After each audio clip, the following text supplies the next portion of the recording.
पढ़ेंगे वह क्रिस्टल जालक और एक एक कोशिका के बारे में। आज अपना जो टॉपिक रहेगा वह है क्रिस्टल जालक के बारे में चर्चा करेंगे और साथ में एकक कोशिका यानी यूनिट सेल और क्रिस्टल लेटिस जो है, इन सब के बारे में आज चर्चा करेंगे। यानी अपन क्रिस्टल ठोसों का वर्गीकरण जो कर रहे थे, उस वर्गीकरण में अपने इसको दो भागों में विभाजित किया था। एक अवयव कणों के बंध के आधार पर और दूसरा जो विभाजन किया था वो विभाजन था कि जो ज्यामितीय संरचना है वो किस प्रकार की है।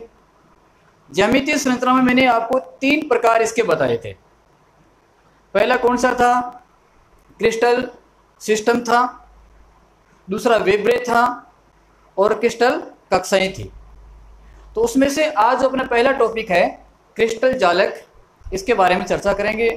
तो मैं आपको एडवाइस देना चाहूँगा कि आज की जो क्लास है उस क्लास में कॉपी पेन लेकर साथ में बैठना, नोट्स हैं साथ में आपको लिखाऊंगा, तो जो मुख्य मुख्य बातें हैं उनको साथ में आपको नोट करते जाना है।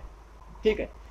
सबसे पहले था कि जो क्रिस्टलीय ठोस है, उस क्रिस्टलीय ठोस के जो अवयवी कण होते हैं, क्रिस्टलीय ठोस के अवयवी कण कौन से थे? यहाँ पर अवयवी कण, उसका कोई परमाणु हो सकता है, कोई अणु हो सकता है, या उसका क्या हो सकता है? आयन हो सकता है। एक बात यहाँ पर क्लियर कर लेना कि इस पार्ट में जो मैं परमाणु, अणु और आयन की जो बात करूंगा, उसको आप एक फुटबॉल की जो गेंद होती है उस गेंद के समान इसको मानना। यदि हम परमाणु के रूप में लेकर संरचना को देखेंगे तो वो चीज अपने दिमाग में नहीं बैठ पाएगी। तो पूरे चैप्टर में परमाणु, अणु, आयन जो भी होगा वो एक क्या लेकर चलना? आपको एक बड़ा फुटबॉल की जो संरचना होती है उस फुटबॉल संरचना को लेकर चलना है। तो इसमें थोड़ा कंफ्यूज मत होना कि परमाणु क्या होता है, सर ये क्या लिख रहे हैं। संरचना किसकी लेंगे आप? यहाँ फुटबॉल संरचना के रूप में लेकर आगे बढ़ेंगे। तो इसके जो अवयवी कण होते हैं, किसके? क्रिस्टलीय ठोस के, वो एक निश्चित ज्यामिति में, एक निश्चित जो व्यवस्था है उसमें नियमित रूप से ये उपस्थित रहते हैं और क्रिस्टल जालक का या जो क्रिस्टलीय संरचना है, क्रिस्टलीय ठोस है, उसका निर्माण करते हैं। तो अपने एग्जाम्पल लिया था NaCl का। NaCl में मैंने आपको क्या कहा था कि एक जो Na है वह अन्य 6 प्रकार के Cl से घिरा रहता है और एक Cl अन्य प्रकार के 6 Na+ से घिरा रहता है। तो एक पूरा क्रिस्टल बन गया। तो इसकी संरचना यदि हम देखें, यहाँ पहले क्रिस्टल जैसे मैं इसका बनाऊं NaCl का, तो क्या बनेगा? देखो इस प्रकार का क्रिस्टल जो बन रहा है,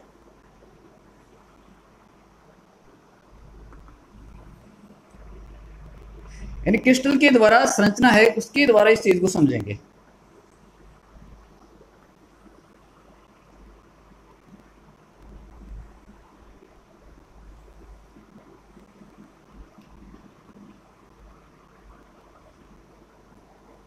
ये जो संरचना है साथ में आप ही बनाते जाओ।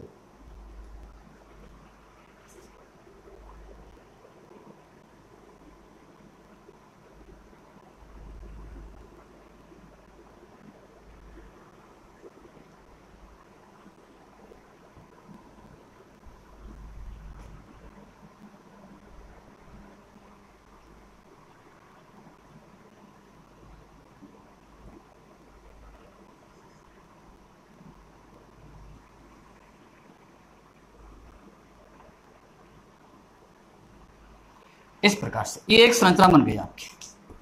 तो यहाँ पर इसकी ये क्या है? जो परमाणु है, अणु है, आयन है, वो इस पर उपस्थित है।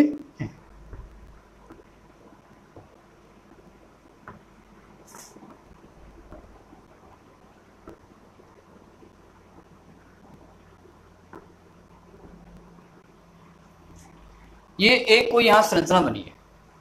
ठीक है। ये संरचना किसकी है? एक क्रिस्टलीय ठोस की है। तो क्रिस्टलीय ठोस में इसके जो अवयवी कण हैं, अवयवी कण कौन से? ये वाले जो कण हैं वो कौन से कहलाएंगे? इसके अवयवी कण कहलाएंगे।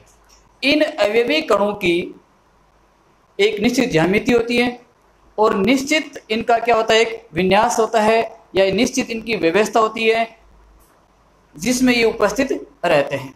तो इन अवयवी कणों की त्रिविम में, त्रिविम का मतलब 3D में, क्रिस्टलीय ठोस के अवयवी कणों की 3D में जो निश्चित और नियमित ज्यामिति होती है वह ज्यामिति संरचना इसकी क्या कहलाती है? एक क्रिस्टलीय जालक कहलाती है। क्या कहा मैंने? कि अवयवी ठोस के या जो क्रिस्टलीय ठोस के अवयवी कणों की त्रिविमीय विन्यास में एक निश्चित जो व्यवस्था होती है वह व्यवस्था क्या कहलाती है? क्रिस्टल जालक कहलाती है। देखिए इसकी मैं एक कोई इकाई निकालूं बाहर, यानी इसको मैं एक दूसरे रूप में यहां ले रहा हूं। जैसे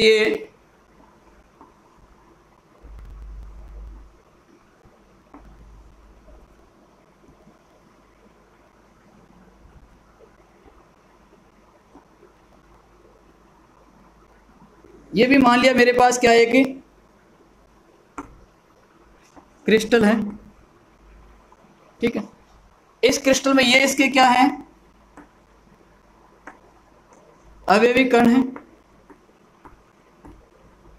जो एक निश्चित ज्यामिति में व्यवस्थित है। इसमें देख रहे हो कि ये एक संरचना जो बन रही है, देखो ये संरचना, एक घनीय संरचना यहां बन रही है। किसकी आकृति बन गई? एक घन की संरचना बन गई।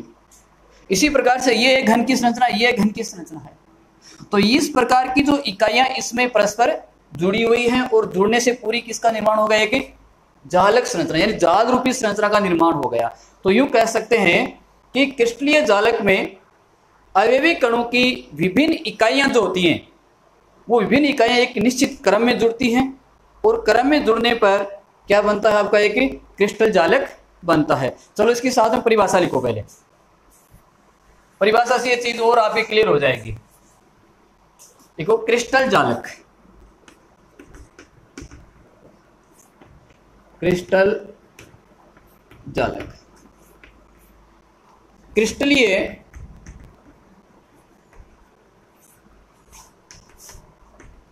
ठोसों के अवयवी कण, क्रिस्टलीय ठोसों के अवयवी कण तीनों विमाओं में, क्या कहेंगे? तीनों विमाएं। तीनों विमाएं कौन सी हो गई? इसकी एक्स वाई जेड तल जो होगा, यानी इस प्रकार से ये एक्स तल, ये वाई तल और ये जेड तल, या यूं कहें कि 3D। तीनों विमाओं में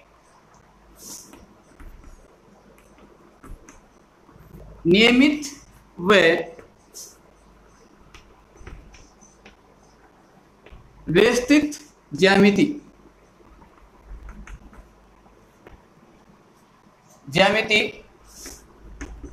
में नियमित व व्यवस्थित ज्यामिति में व्यवस्थित रहते हैं या उपस्थित रहते हैं, में उपस्थित रहते हैं। क्या कहा मैंने? कि क्रिस्टलीय ठोसों में उसके अवयवी कण, जो अवयवी कण है एक निश्चित ज्यामिति में और नियमित व्यवस्था में वो उपस्थित रहते हैं। यानी ये जो कण, जिसके जितने भी कण होंगे, कण कौन से? दोबारा याद कर लेना, परमाणु है, अणु है, आयन है, वो एक त्रिविम या अंतरिक्ष में एक निश्चित संरचना में उपस्थित रहते हैं, तब वो क्या कहलाता है? क्रिस्टलीय जालक कहलाता है। दूसरी परिभाषा इसकी एक और दे सकते हैं, अर्थात इसको हम इस चीज को यूं भी कह सकते हैं कि क्रिस्टलीय जालक संरचनात्मक इकाई की जो नियमित व्यवस्था के जो निश्चित क्रम जुड़ता है। क्या कहा मैंने? कि क्रिस्टलीय संरचनात्मक इकाई के नियमित व्यवस्थित रूप से जो एक क्रम बनता है, क्रम जुड़ता है, वह क्रम क्या कहलाएगा? क्रिस्टलीय जालक कहलाएगा। ठीक है। या एक और दूसरी परिभाषा इसको इस प्रकार से व्यवस्थित कर सकते हैं कि जो त्रिविम आकाश में क्रिस्टलीय इकाइयों की, यानी क्या डेफिनेशन दे सकता हूं यहां पर, इसकी दूसरी परिभाषा अथवा लिख के यहां लिख लेना कि त्रिविम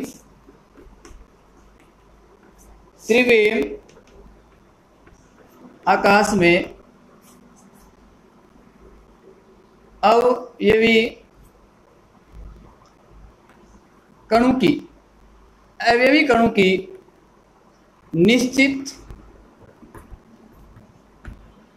निश्चित व्यवस्था को क्या कहा जाता है? क्रिस्टल जालक कहा जाता है। क्रिस्टल लेटिस, क्या कहते हैं इसको? Crystal lettuce. वही क्या कहलाएगा आपका? एक क्रिस्टल जालक कहलाएगा। और जिन इकाइयों से ये जो क्रिस्टल बनता है, वो जो इकाई इसकी होगी, वह इकाई इसकी क्या कहलाती है? यूनिट सेल कहलाती है या एकक कोशिका कहलाती है। यानी यूं कहें,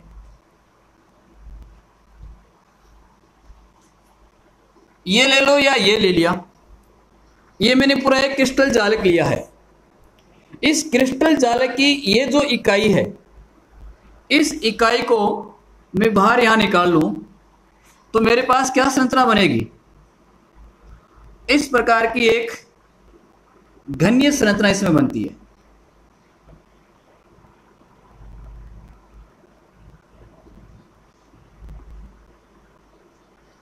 ये घनीय संरचना बनती है।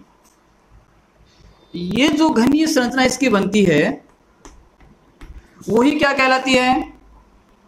यूनिट सेल कहलाती है। यूनिट सेल क्या हो गई? वह छोटी से छोटी इकाई जो एक क्रिस्टल के निर्माण में भूमिका निभाती है, जिसकी पुनरावृत्ति से एक क्रिस्टल का निर्माण होता है, तो वो क्या कहलाता है आपका? यूनिट सेल कहलाती है। यानी ये चीज समझ में आ गई आपके कि क्रिस्टल जालक क्या होगा। तो परिभाषा से और डायग्राम से इनको अपन देख सकते हैं कि क्रिस्टलीय ठोसों की नियमित व्यवस्था। जैसे मान लेते हैं मेरे पास ये चौक का डब्बा है,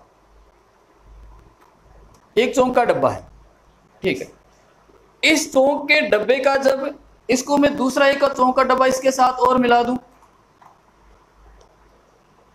अब एक यहां रख देता हूं, यहां रखूंगा, ठीक ऊपर इनके रख दूंगा, ठीक इस साइड में रख दूंगा, तो इस प्रकार से एक पूरा क्या बन गया? एक संरचना बन गई ना।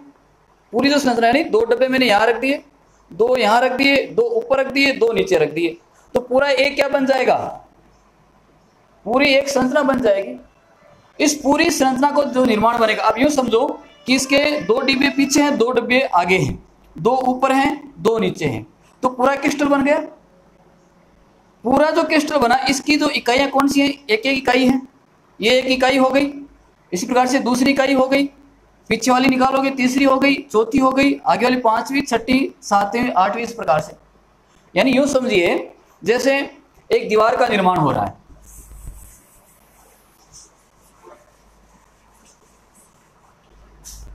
क्या है? यहां पर एक दीवार बन रही है।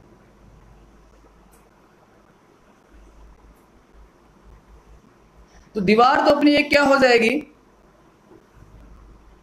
एक क्रिस्टल हो जाएगा पूरा।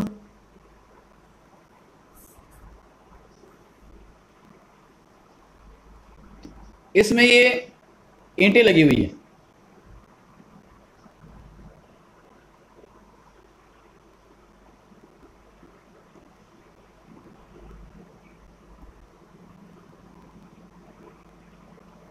ये ईंटें लगी हुई है। ये संरचना किसकी है? ईंट की है। तो पूरी ये जो एक वाल बनी है, पूरी जो वाल है वो क्या कहलाती है? क्रिस्टल जालक कहलाती है। क्या कहलाएगी? पूरी जो वाल है वो क्रिस्टल लेटिस कहलाएगी, क्रिस्टल जाल कहलाएगी। अब इस क्रिस्टल जाल का जो निर्माण किससे हुआ है? वो ईंट के द्वारा हुआ है कि एक एक ईंट को संयोजित करके, जोड़ करके पूरा जो क्रिस्टल है उसको बनाया गया है, उसका निर्माण किया गया है।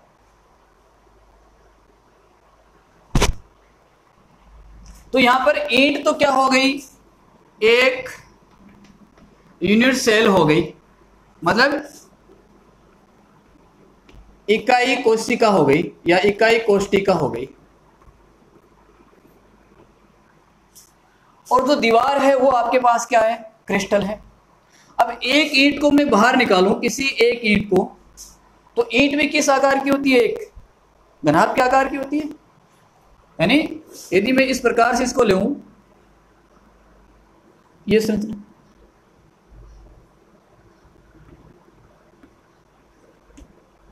यहां पर मेरे पास जो ईंट बनी है, ये जो ईंट जो है वो किस आकार में है, एक इकाई के रूप में है। और इन इकाइयों को परस्पर मैंने जोड़ दिया, तो जोड़ने से क्या बन गया, एक क्रिस्टल जालक बन गया। तो इकाई सेल क्या होगा, या इकाई क्या होगा, या इकाई यूनिट सेल क्या होगी, तो उसको अपन कह सकते हैं कि किसी भी क्रिस्टलीय जालक की वह न्यूनतम वह छोटी से छोटी इकाई जिस इकाई की पुनरावृत्ति से क्रिस्टल जालक का निर्माण होता है, वो क्या कहलाती है, इकाई कोष्ठिका या एकक कोष्ठिका कहलाती है। परिभाषा समझ में आ गई कि इकाई कोष्ठिका क्या होती है। किसी भी क्रिस्टल जालक की वह छोटी से छोटी इकाई जिसकी पुनरावृत्ति से, जिसको बार बार दोहराने से एक पूरे क्रिस्टल का जो निर्माण होता है, वही क्या कहलाता है, इकाई कोष्ठिका, या इसको इकाई सेल भी कहा जाता है, अलग अलग नाम से इनको जाना जाता है। तो अपन को